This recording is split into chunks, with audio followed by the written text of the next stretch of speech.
Et les bambins, j'espère que vous allez bien, en tout cas moi ça va nickel. On se retrouve aujourd'hui pour une nouvelle vidéo sur 4 championnats différents. On commence à en prendre l'habitude avec la Serie A, la Liga, la Championship, la D2 anglaise et la Ligue 2. Les 12 matchs que j'analyse sont donc les suivants. En Serie A, Monza contre la Juventus de Turin, Sassuolo contre l'AS Rome, Naples contre l'Inter de Milan, une très grosse affiche, et le Torino contre l'Atalanta de Bergame.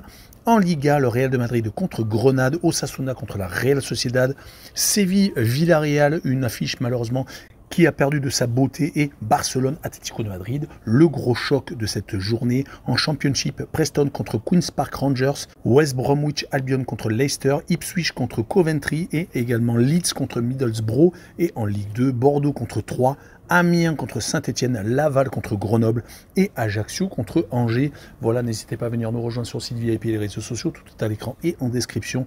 N'oubliez pas de mettre vos pronostics, vos critiques positives ou négatives, cela fait avancer la chaîne. Votre petit pouce, c'est encore mieux pour faire monter la vidéo le plus haut possible dans les algorithmes, et surtout n'oubliez pas de vous abonner. La communauté est en train de toucher les 15 500, merci encore. Et on attaque avec la Serie A, et d'abord le classement. L'Inter est premier avec 2 points d'avance sur la Juve qui est donc son dauphin. Troisième le Milan AC avec 25 qui est donc décroché de 7 points par rapport à l'Inter. Quatrième Naples avec 24 points. Et cinquième l'AS Rome avec 21 unités. En fin de classement, la Salernitana est dernière et 20e avec 8 points. Avec 9 points juste au-dessus, le Hellas Vérone est 19e. Et premier relégable, Empoli avec 10 unités. On attaque avec la première rencontre, Monza contre la Juventus de Turin, le 9e qui reçoit le second. En tout cas, Monza reste sur une série très intéressante de 4 matchs sans défaite, une victoire au Hellas Vérone et 3 partages de points contre l'Udinese, le Torino et à Cagliari.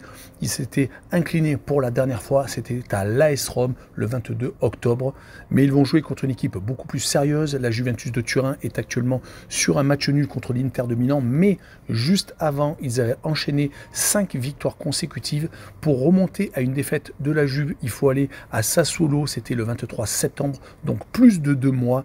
La Juve à l'extérieur, c'est ultra sérieux, 3 victoires sur les 5 derniers déplacements, alors que Monza a fait 4 matchs nuls et une victoire sur les 5 dernières réceptions. Mais sur ce match-là, je vois la Juve s'imposer 1-0, et je verrai le moins de 2,5 buts sur le match et une cote à 1,67. Et on poursuit avec Sassuolo contre l'AS Rome. Sassuolo est 14e et très mal placé. Ils sont certes à 5 points au-dessus de la barre de relégation, mais c'est un tout petit matelas. Ils viennent tout de même de s'imposer 4-3 à Empoli lors du dernier déplacement. Mais quand on voit les 5 derniers matchs, toutes compétitions confondues, c'est quand même 3 partages de points, une seule victoire et une défaite. Ils ne peuvent malheureusement pas avancer au classement en prenant si peu de points. Leur adversaire du soir est l'AS Rome, qui de son côté vient de se faire accrocher par le Servette en Ligue Europa, mais ils sont toujours premiers de leur poule. Ils ont en championnat enchaîné 2 matchs sans défaite, avec une victoire contre l'Udinese à la maison et un 0-0 lors du derby romain. Mais à l'extérieur, l'AS Roma n'a pas gagné depuis 4 rencontres. Leur dernier succès remonte à un déplacement à Cagliari, 4-1. Sur ce match-là, je vois bien un partage de points, 1 but partout. Et je verrai le away no bet et le match non remboursé, 6 victoires de l'AS Roma à l'extérieur, avec une cote à 1,71. Et on poursuit avec Naples contre l'Inter de Milan, le 4e contre le 1er. Naples vient de changer d'entraîneur. Mazzarri a remplacé Rudy Garcia.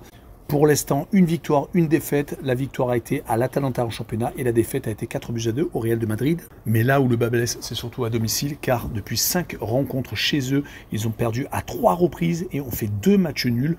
Par rapport à la saison dernière, c'est le jour et la nuit. D'ailleurs, ça a coûté la place au coach français. À l'extérieur, c'est quand même franchement beaucoup mieux. 4 victoires et une seule défaite. Mais leur adversaire du soir est en pleine forme. Ils sont donc premiers avec 32 points, 8 points d'avance sur les Napolitains. Et ils viennent d'enchaîner 3 victoires et 2 matchs nuls. Mais ils restent tout de même sur 2 partages de points à l'extérieur à chaque fois contre la Juve et le Benfica en Ligue des Champions. Et sur ce match-là, je vois bien un partage de points également, 2 buts partout, avec les 2 équipes qui marquent et une cote à 1,62. Et on finira la série avec le Torino contre l'Atalanta de Bergame, le 12e qui reçoit le 7e. Le Torino n'est pas dans sa meilleure des séries, car sur les 5 derniers matchs, toutes compétitions confondues, seulement 2 victoires en championnat, toutes les 2 contre Lecce et Sassuolo. Une élimination en Coupe d'Italie contre Frosinone, une équipe classée juste devant eux en championnat. Un match nul contre Monza et une défaite à Bologne. Mais le Torino est capable d'accrocher des équipes très intéressantes, comme il en fait contre l'AS Rome, faisant 1 but partout. Du côté de l'Atalanta, ce n'est pas beaucoup mieux. Une victoire sur les 5 derniers matchs, toutes compétitions confondues. 2 défaites à domicile contre l'Inter et Naples. Et ils ont réussi à accrocher 2 matchs nuls, un contre l'Udinese en championnat et un en Ligue des Champions contre le Sporting de Lisbonne. Ils sont donc légèrement décrochés des places de Ligue des Champions. Ils n'ont que 4 points de retard sur Naples, mais cela peut faire beaucoup car ils font quand même beaucoup de partage de points, voire de défaites à la maison. Sur ce match-là, je vois bien partage de points également, un but partout avec le Away No Bet et le match non remboursé, 6 victoires de l'Atalanta à l'extérieur avec une cote à 1,87. Et on poursuit avec la Liga, on jette un coup d'œil au classement. Le premier, le Real de Madrid avec 35 points, à égalité avec la surprise Gijón, qui a donc 11 victoires de nul et une défaite. Troisième, l'Atlético de Madrid, mais avec un match en moins, 31 points, donc 4 points de retard, à égalité avec le FC Barcelone. Le cinquième est l'Athletic Bilbao avec 25 unités. En fin de classement, Almeria, 0 victoire, la seule équipe dans ce cas-là avec 3 points, donc 20e et dernier. 19e Grenade avec 7 points et 18e premier relégable, le Celta Vigo avec 8 points. Et on commence avec le Real de Madrid contre Grenade, le premier qui est actuellement sur une très belle série, 4 victoires et 1 match nul sur les 5 derniers matchs, toutes compétitions confondues. Ils viennent d'étrier Naples 4-2 malgré l'absence de Camavinga et de Vinicius Junior. Ils restent même sur une série de 15 buts marqués lors de ces 4 dernières victoires. Et ils vont jouer contre Grenade, qui est avant-dernier, qui n'a que 7 points, qui a déjà moins 14 au goal average, qui a perdu 3 de ses 5 derniers matchs, toutes compétitions confondues. Heureusement qu'ils ont eu un tour de Coupe d'Espagne pour s'imposer, car sinon, ils restaient sur 11 matchs sans victoire, donc ça commence à être très compliqué pour espérer se sauver. Et sur ce match-là, je les vois perdre 3-1 avec le Real qui marque le plus de 2,5 buts sur le match et une cote à 1,70. On poursuit avec Osasuna contre la Real Sociedad, le 14e contre le 6e. Osasuna, la saison dernière, avait fait de très belles performances à l'extérieur, ce qui leur avait permis donc de vivoter en milieu de tableau de Liga. Mais cette année, malheureusement, ce n'est pas la même chose. Sur les 4 derniers matchs, par exemple, 3 défaites et 1 match nul. Dès qu'ils jouent contre des équipes un peu plus hautes, ils ont tendance à perdre, comme contre le Betis de Séville, Gijón et Villarreal. Ils n'ont par exemple gagné qu'une seule fois lors des 5 dernières réceptions. Du côté de la Real Sociedad, ce n'est pas la même chose. 4 matchs sans défaite, 3 victoires et un match nul. Ils sont qualifiés en 8e de finale de la Champions League, ce qui n'est quand même pas rien pour une équipe qui ne la joue quasiment jamais. Ils sont actuellement 6e, à 10 points tout de même du premier, mais quand même, la Real Sociedad est une équipe très régulière, qui ne fait pas n'importe quoi, qui a gagné 3 de ses 4 derniers déplacements. Sur ce match-là, je les vois s'imposer 2-1 en déplacement, et je vois le draw no bet et le pari remboursé ces matchs nuls, avec une cote à 1,53. Et on enchaîne avec Séville contre Villarreal, 2 équipes mal classées, le 15e qui accueille le 12e, pour 2 équipes qui ont énormément d'expérience et qui ont des effectifs au-dessus de la moyenne. En tout cas, Séville a gagné la Ligue Europa la saison dernière et cela ne se voit pas. Ils sont actuellement sur 3 défaites sur les 4 derniers matchs. Ils n'ont gagné qu'une fois lors des 10 derniers matchs, toutes compétitions confondues, et c'était en Coupe du Roi contre une équipe amateur.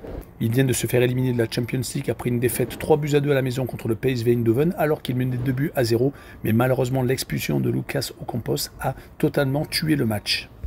Ils seront d'ailleurs à la lutte avec les nordistes lensois pour se qualifier pour la Ligue Europa, une compétition qu'ils ont déjà gagnée à 7 reprises. Leur adversaire du soir est tout de même beaucoup mieux, 4 victoires sur les 5 derniers matchs, toutes compétitions confondues, une qualification pour la Coupe du Roi de justesse en prolongation, une défaite contre l'Atlético de Madrid, puis que des victoires contre le Maccabi Haifa et le Panathinaikos Athènes, les qualifiant quasiment pour les 8e de finale ou les 16e de finale de l'Europa League. Et ils se sont imposés contre Osasuna à la maison, une victoire qui leur a fait du bien, car ils restaient sur 2 défaites consécutives en championnat contre l'Atlético et contre l'Athletic Bilbao, ce qui donne leur 12e place au classement. Sur ce match-là, je vois un partage de points à but partout, et le home no bet et le match nul remboursé, 6 victoires de Séville à la maison, une cote à 1,92. Et on finira par une rencontre au sommet, Barcelone contre l'Atlético de Madrid. Le Barça vient de se qualifier pour les 8e de finale avec sa 4e victoire en 5 rencontres contre le FC Porto. Ils ont été menés mais ont finalement réussi à renverser la situation. Depuis leurs 2 défaites assez resserrées contre le Shakhtar Donetsk et contre le Real de Madrid, ils ont redressé la barre, 2 victoires courtes contre l'Aves et donc contre les Portugais, puis un match nul contre le Rayo Vallecano leur permet donc d'occuper la 4e place. Ils n'ont que 4 points de retard sur la tête, mais attention pour ne pas se laisser décrocher car l'Atlético a un match en retard et s'ils s'imposent, peuvent avoir 6 points d'avance sur les Catalans qui restent sur 4 victoires consécutives, qui ont gagné contre le Celtic de Glasgow et le Feyenoord en Coupe d'Europe, sont donc qualifiés pour les 8e de finale et ils ont également gagné 2 fois d'affilée en championnat à la maison contre Villarreal et Majorque, donc ils sont tout à fait en bonne forme. Mais je vois le Barcelone de Xavi s'imposer courtement une fois de plus à la maison 1-0 et je verrai le moins de 3 buts sur le match, une cote à 1,61. On poursuit avec la Championship, la deuxième division anglaise, avec le classement. Premier Leicester avec 43 points, deuxième Ipswich Town avec 42, troisième Leeds avec 35 qui fait un rapproche au classement, quatrième Southampton avec 34. 3 équipes sur les 4 premières qui descendent de Première Ligue. 5e West Bromwich avec 32. En fin de classement, Sheffield Wednesday est toujours dernier avec 7 points. 5 points de retard sur le 23e qui est Rotherham United. Et 22e et premier relégable Queen's Park Rangers avec 13 unités. On commence avec Preston contre Queen's Park Rangers. Donc Preston est actuellement un petit peu décroché, mais 8e tout de même en première partie de tableau, alors que QPR est 22e et donc premier relégable. Preston était très bien parti, occuper le top 3, mais malheureusement beaucoup trop de mauvais résultats. Ils sont actuellement très irréguliers, ils restent sur 2 défaites consécutives, qui succèdent à 2 victoires consécutives. Preston faisait surtout la différence à la maison, mais là, depuis 5 réceptions, c'est quand même une seule victoire, 2 défaites et 2 nuls. Donc, ils n'avancent plus trop. Ils se sont fait rattraper par beaucoup de formations. Et ils vont jouer contre Queen's Park Rangers, qui est lui relégable, qui sur les 5 derniers matchs n'a gagné qu'une fois. C'était lors du dernier, d'ailleurs, week-end contre Stoke City. Sinon, 2 défaites et 2 nuls.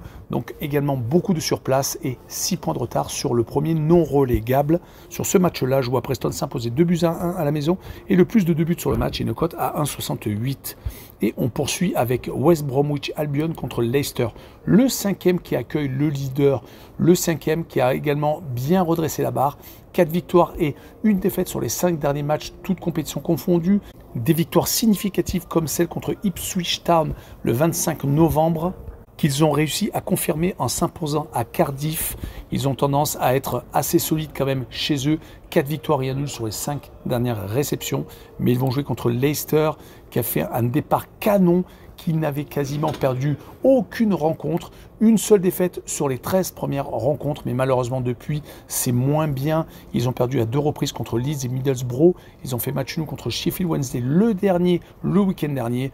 Donc attention à Leicester, mais Leicester reste tout de même solide quand il est hors de ses bases. 3 victoires, 1 nul et 1 défaite. Sur cette rencontre, je verrai un partage de points, 1 but partout, et le away no bet et le match nul rembourser ses victoires de Leicester à l'extérieur avec une cote à 2. On enchaîne avec Ipswich Town, le second, qui joue contre Coventry et qui est 15e, donc en deuxième partie de tableau.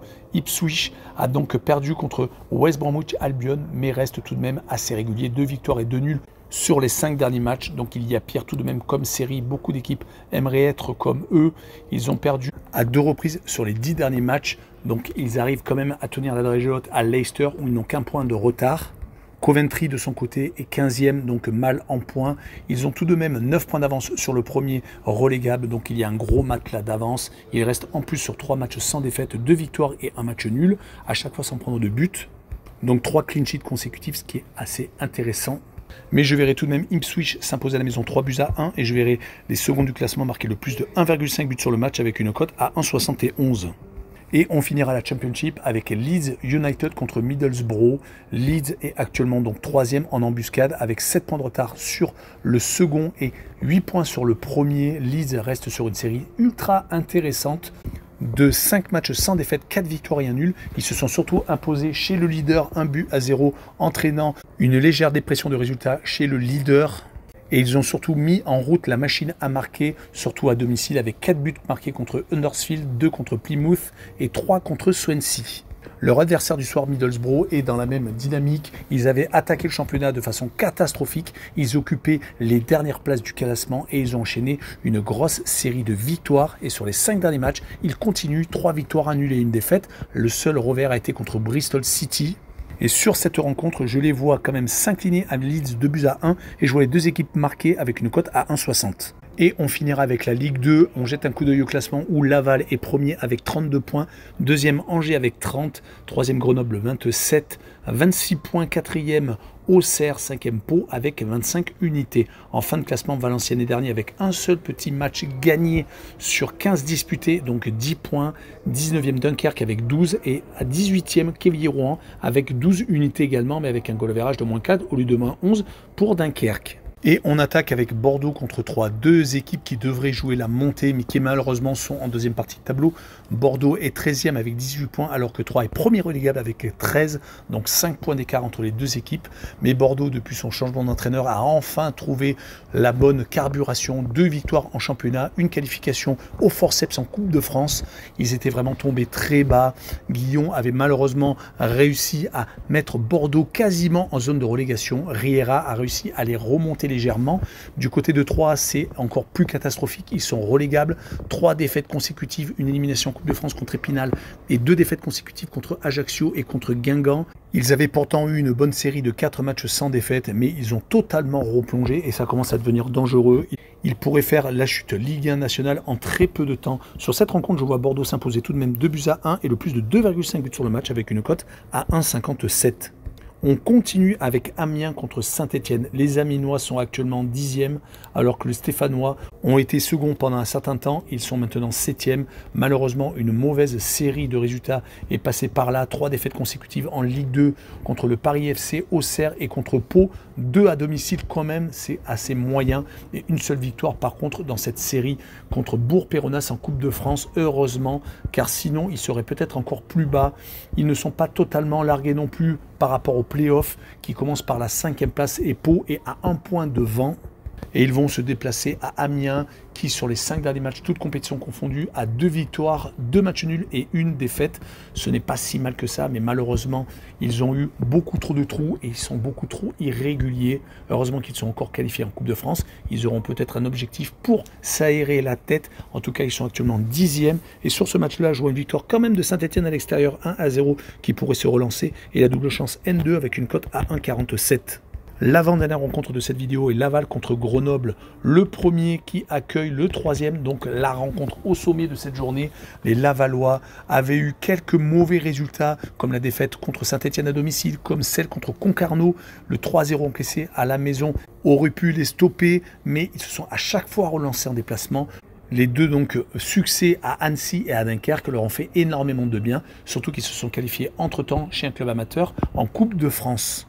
Du côté de Grenoble, ce n'est pas si mal que ça. Également, 3 victoires consécutives avec la Coupe de France contre Villefranche-sur-Saône et 2 victoires contre Amiens et contre Rodez leur permettent d'annuler les mauvais résultats. 4 matchs sans victoire consécutive juste avant cette bonne série.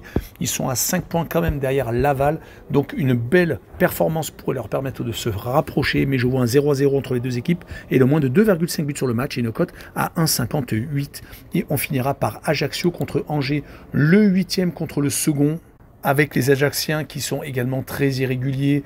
3 victoires consécutives entre le 4 novembre et le 19 novembre, mais malheureusement, ils restent sur une défaite à Annecy 2-0. Et juste avant ces 3 victoires, ils avaient également chuté à Concarneau. Donc c'est une équipe qui est un peu mieux quand même à la maison qu'à l'extérieur. 4 victoires et 1 match nul sur les 5 dernières réceptions. Ils vont donc être motivés pour enchaîner une 5e victoire consécutive chez eux. Mais Angers reste sur 4 matchs sans défaite. C'est pour cette raison qu'ils sont d'ailleurs seconds. Ils ont battu Valenciennes, Houille en Coupe de France et Caen chez eux 3-0. Le 4 buts partout contre Pau a été assez spectaculaire, mais ils sont capables des fois de craquer défensivement. Sur ce match-là, je vois quand même un 0-0 car ils ont enchaîné quand même pas mal de clean sheets avec le Omnobet et le match nul remboursé, 6 victoires de Ajaccio à la maison et une cote à 1,79. Voilà, on en a fini avec cette vidéo. N'hésitez pas à venir nous rejoindre. Ciao les bambins!